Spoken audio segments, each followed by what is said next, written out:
à résider en Kamba avec le chef spirituel, Papa Simon Kimbango Kiangani, Papa Mbenza Kiangani et vous, Papa Kisolokele Salomon. On sait aussi que lors de son séjour de 11 mois à Kinshasa, vous êtes restés deux avec votre frère aîné, Papa Simon, à Garden Kamba. Aujourd'hui également, Papa se trouve à Kinshasa et vous êtes restés deux à Garden Kamba. C'est une responsabilité spirituelle qui doit peser. Effectivement, c'est une responsabilité spirituelle qui doit peser parce que, comme nous le savons tous, Nkamba est la base de l'église kimbanguiste. Nkamba est la base du kimbanguisme. De ce fait, tout se passe ici en Kamba. Excusez-moi le terme, tout prend pied ici en Kamba. Donc, tout kimbanguiste qui se trouve dans n'importe quel coin de la surface terrestre a une idée fixée sur Nkamba, parce qu'Nkamba est la base du kimbanguisme. Du coup, on peut directement dire que c'est là, à partir d'un Nkamba, qu'on gère les âmes de tous les kimbanguistes. Donc la responsabilité de gestion de l'âme du kimbanguisme se fait ici en Kamba. Si papa sort, par exemple, et qu'il laisse la responsabilité d'un Kamba, comme on dit couramment, la surveillance d'un Kamba entre les mains d'une personne ou d'un de ses enfants, c'est que cet enfant-là a la responsabilité de gérer toutes les âmes des kimbanguistes. Donc c'est pour ça qu'on peut dire que c'est une grande responsabilité spirituelle que nous avons en restant ici à la place de papa. Je disais tantôt que vous n'êtes que trois à résider en Kamba et on sait que spirituellement vous êtes un. Mais est-ce que vous faites le même travail au plan matériel? Pas du tout, pas du tout. Spirituellement, papa est en train de fonctionner en nous.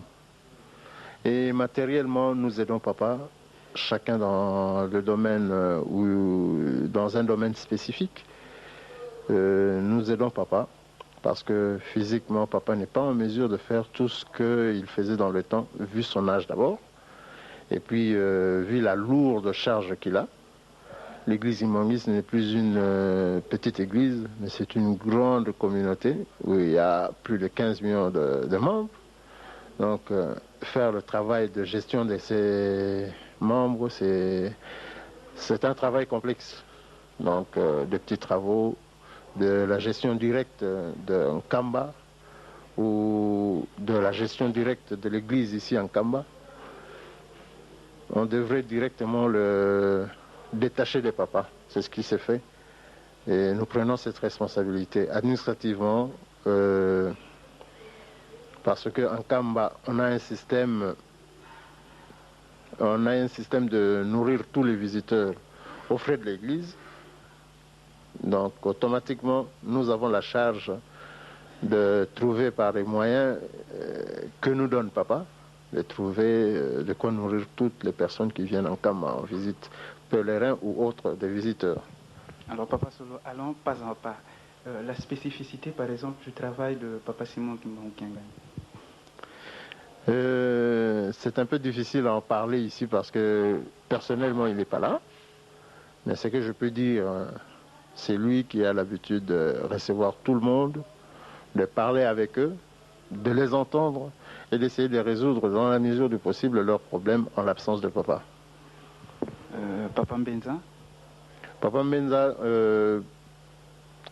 c'est l'intendant, on peut dire, c'est l'intendant de Kamba, ou bien l'économe auprès de papa, parce que c'est lui qui gère, comme on dit couramment à Lingala, il gère le ventre. Et moi, personnellement, j'essaie de faire un peu de tout. C'est-à-dire? Il est difficile de m'expliquer parce qu'il s'agit d'abord de moi. Donc, j'essaie de faire un peu de tout, dans le sens que s'il y a un travail d'intendance à faire, je le fais. Comme actuellement, je suis seul ici en Kamba, papa Simon est en voyage. Et je suis resté à sa place. J'étais parti à Kinshasa avec papa. Et il m'a renvoyé ici pour juste prendre la place de Papa Simon pendant que Papa Simon sera à Boma en voyage. Et actuellement, je suis en train de faire le gestionnaire direct d'un Kamba. Tout est sur ma tête. Alors, tout. Et des problèmes spirituels, des problèmes matériels, tout est sur ma tête. Je sais que c'est un peu lourd, surtout vu mon âge, mais comme on dit en français, la sagesse n'attend pas l'âge. D'accord. Pasolo, dans votre fonction, on vous connaît beaucoup plus comme étant un noctambule. Est-ce que c'est par plaisir ou c'est par devoir? Généralement, vous êtes dehors jusqu'à 2 heures, 3 heures, 4 heures et vous ne dormez que quand les gens se réveillent. Effectivement, c'est ce qui se passe. Mais cela ne peut pas être par plaisir. Je n'ai jamais vu un homme qui n'aime pas se reposer. Dans le monde entier, je ne pense pas qu'il y ait un homme qui puisse ne pas vouloir se reposer. Ça n'existe pas. Mais il s'est fait que on peut parler de travail, on peut parler de termes de travail dans ce cas-là. Simplement parce que quand on a la responsabilité de surveillance, de biens, de contrôle des faits dans un endroit, on n'a pas le droit au sommeil. On surveille tout ce qui se passe, de jour comme de nuit. Donc c'est simplement ça. D'accord, vous gérez Kamba beaucoup plus sur le plan, je dirais, administratif. Quelles sont vos visions sur ce plan-là? On sait que vous êtes informaticien. Vous rêvez un peu moderniser les structures administratives de Kamba? Je réponds affirmativement parce que, vous savez, le monde évolue. Le monde évolue, vous serez venu ici il y a 10 ans, vous n'aurez pas trouvé ce que vous avez trouvé ici en Kamba. Et il y a 20 ans, il n'y avait presque rien du tout.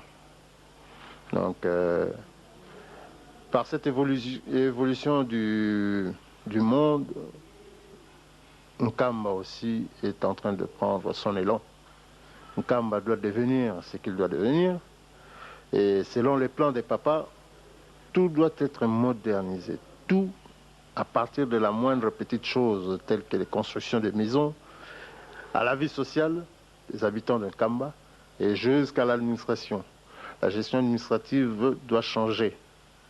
Elle doit changer parce que dans le temps, on avait le système de fichiers en carton.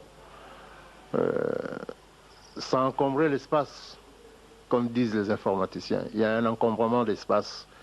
Actuellement, on a juste des disquettes à remplir et puis l'espace est préservé. Nous voulons que tout soit modernisé, c'est plus facile à travailler avec le système informatique. On a des projets d'informatiser toute la gestion d'un Kamba, que ce soit sur le plan administratif, que ce soit sur le plan organisationnel, que ce soit sur le plan de la gestion directe. Donc c'est ça notre projet, c'est ça notre souci majeur. Je voulais poser une question un peu colle, on dirait. Quand vous êtes quelque part dans le monde, en dehors d'un Kamba, vous entendez des gens qui parlent d'un Kamba. On dit Kamba, en un concept. Vous pensez à quoi? Ben, quand je suis quelque part dans le monde, enfin n'importe où, sur la surface de la Terre, quand j'entends les gens parler d'un Kamba, la première des choses à quoi ça me fait penser, il y a d'abord le mausolée de Papa Simon Kimbangu, et le temple avec.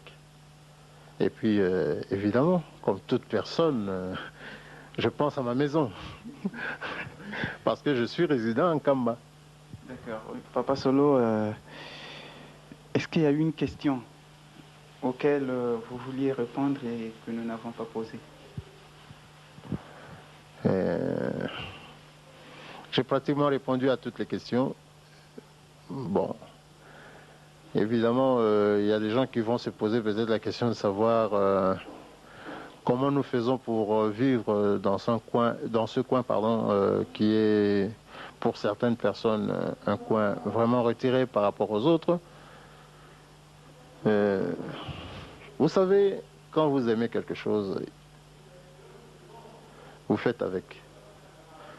Moi, je trouve qu'un Kamba n'est pas un coin retiré. On s'est arrivé en Kamba, malgré les difficultés de la route, mais on arrive quand même en Kamba. On a construit des maisons que vous avez sûrement vues dans le documentaire. Donc, cela veut dire qu'on a la volonté du changement, et le changement vient avec la volonté. Et on est amené à vivre ici, malgré les difficultés, mais parce qu'on aime Kamba. Et on a des raisons spirituelles qui nous font, qui nous poussent plutôt à vivre en Kamba. Parce que pour tout Kimbanguiste, vivre en Kamba, c'est un privilège. C'est pas donné à tout le monde de vivre en Kamba. Vivre en Kamba, c'est un privilège. Même y faire un petit tour, c'est un privilège.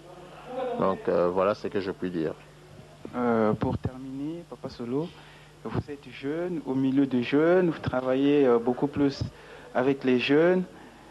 Quel est le message que vous lancez au niveau de cette jeunesse qui, disons-le entre griffes, qui s'abandonne pratiquement aux activités de Nkamba? Une jeunesse aujourd'hui complètement déboussolée, limitant l'espace géographique dans les 3 Congos.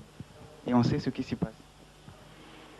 Le seul message que je peux envoyer aux jeunes, kimbanguistes en particulier, et aux jeunes en général,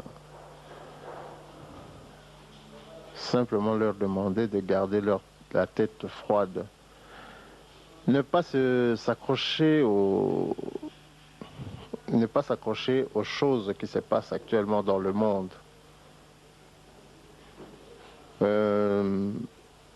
Aujourd'hui, nous, Africains, nous devons savoir que nous avons nos coutumes. On ne peut pas abandonner nos coutumes pour épouser les coutumes étrangères. Dans le temps, quand les Blancs sont arrivés en premier ici, nos ancêtres n'avaient pas de pantalon comme nous portons aujourd'hui. Ils n'avaient pas de chemise.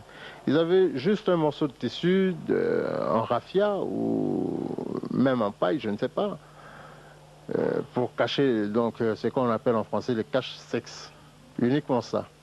Les Blancs nous ont dit que ceci n'est pas chrétien, il ne faut pas s'habiller comme ça. Un chrétien s'habille décemment, il se couvre le corps complètement. C'est ce que nous avons fait. Aujourd'hui, si vous allez en Europe, vous verrez des choses, si vous n'avez pas, vous n'avez pas de maîtrise en soi, vous aurez des difficultés à surmonter la pente. Aujourd'hui, eux, ils se remettent à s'habiller comme nous nous habillions dans le temps. Et ils veulent que nous puissions leur suivre. Mais nous devons rester stables dans notre esprit. Ce n'est pas parce que le blanc a dit ceci qu'il faut absolument suivre ce que le blanc a dit. Nous devons avoir une culture à nous, ancrée en nous, pour que nous ayons une personnalité. Parce qu'aujourd'hui, je peux dire que l'homme noir n'a pas de personnalité. Si le blanc est ce qu'il est aujourd'hui, c'est parce qu'il a une culture qui l'a propulsé au point où il est. Les Arabes de même, les Chinois ainsi que les Japonais de même, ils ont leur écriture, ils ont un Dieu en qui ils croient. Nous aussi, le bon Dieu ne nous a pas oubliés. Il nous a envoyé quelqu'un en qui nous devons tous croire. Vous pouvez le citer? Papa Simon Kimbangu. Nous devons tous croire en Papa Simon Kimbangu. Il y a eu beaucoup d'épreuves. En 1955, Papa Diangenda a reçu une médaille auprès du roi de Belge, Baudouin Ier. Baudouin Ier dira à Papa Diangenda: ne pas abandonner la voie que ton père a tracée. Parce que c'est la voie de la lumière. Parce que c'est la voie de la vérité. Papa Dianguène lui demandera. Mais si c'est réellement la voie de la vérité, pourquoi vous lui avez arrêté? Il dira, Papa Dianguène là, nous les Blancs, on ne peut pas admettre qu'un Noir soit plus fort que nous. C'est pourquoi on a tout fait pour atténuer cette puissance-là. Mais ce qui est vrai est qu'on n'a jamais réussi. Et on ne réussira jamais.